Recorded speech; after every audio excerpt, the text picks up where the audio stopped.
What up, fellow General Hospital watchers? Here for another quick review. We are going into yesterday's episode of the show, which was a Wednesday episode of the show.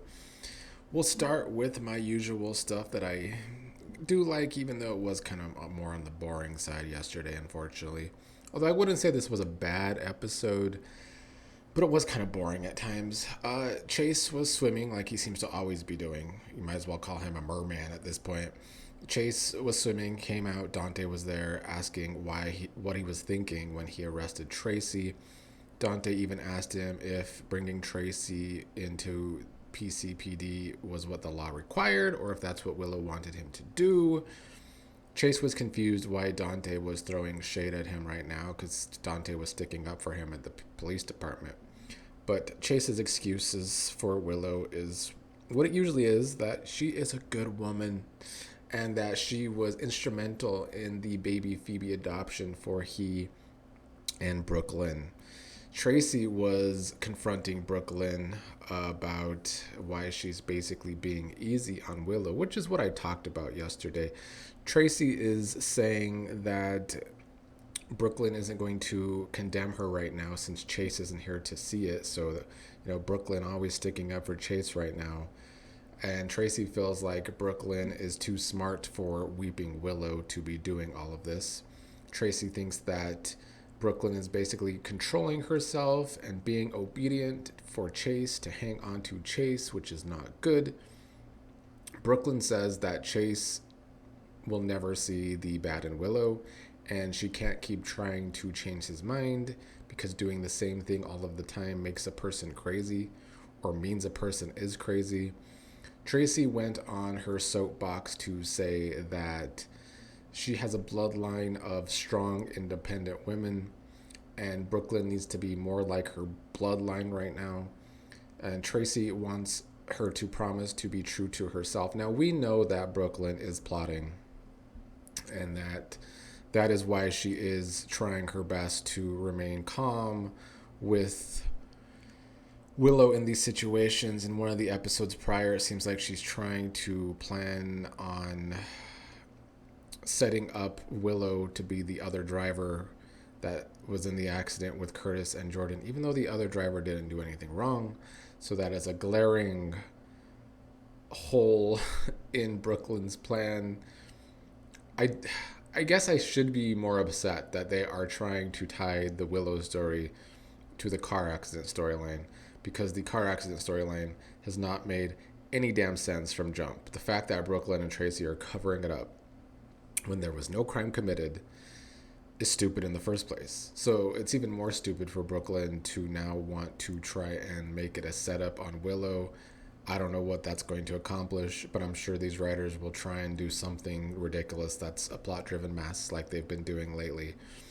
Later, Chase and Brooklyn talked. They had a good talk, and Chase was saying that they're about to have the family of their dreams. They're going to be happy together with baby Phoebe. Willow took Drew to the hospital for his neurology checkup, but he saw Scout there, who I guess injured herself. Scout was with Danny. And then Scout and Drew later had a little chat. Well, Scout had a chat because Drew's still in his locked-in state where he's just staring on. Although I feel like there's finally some movement in that storyline, maybe. Felisa was talking to Willow about how she is getting what Drew needs to start communicating. And obviously that won't be great for Willow unless she could get the information that Jack has on Drew is like blackmail. Felicia goes to tell Drew this good news with Willow by her side. Obviously, Drew looking at Willow because I'm assuming even in his locked-in state, he is plotting his revenge on Willow. So that's the main story I've been liking. Like I just said, though, I don't know why we got to tie the car accident story to Willow, though, or at least that's what Brooklyn is going to start or try to do. Cullum has been upset thinking Valentin is in town. It's a very convenient time for Cullum to recognize that Valentin might be in Port Charles still, because Valentin is plotting on leaving and turning himself in to the WSB anyway. As we talked about yesterday, don't know how I feel about that when we've had this whole big plot that Valentin has been a fugitive, and then the big climax is him just turning himself back in. But Cullum had Lulu come over to discuss Rocco. She ended up showing up with Ethan, though, who insisted on coming because he says there's safety in numbers. Cullum acting like there's nothing that is going to make Lulu feel unsafe.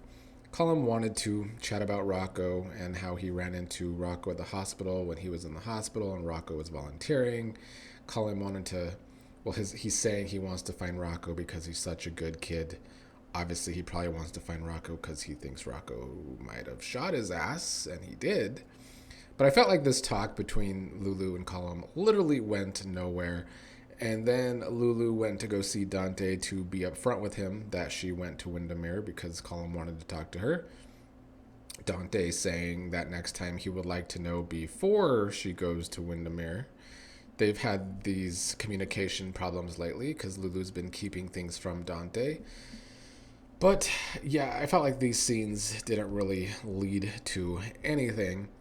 And that brings us to Carly and Valentin, who of course just did some love making because Valentin's about to leave and he doesn't want this to be their last night together, but this is the plan. He talked about how the last few months have been the most surprising of his life, good surprising, with he and Carly coming together.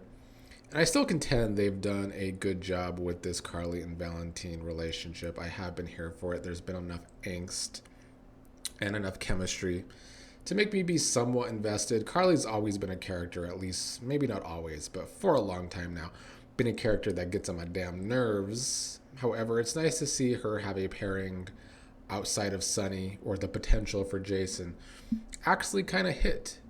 But Carly was doing the right thing for Valentin, who's trying to help her with her daughter Joss and save Joss's life. Gets Valentin's daughter Charlotte to come over and see Valentin before he leaves.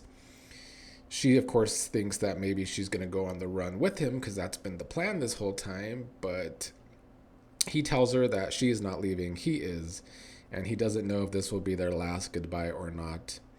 They had some good goodbye scenes. She ends up being more understanding than he was expected. And he wants her to live an amazing life, says he's proud of her.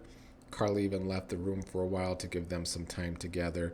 They were sweet scenes. Then at the end, Cullum shows up looking for Valentin because I guess back when Valentin called Anna, it was pinged to this area.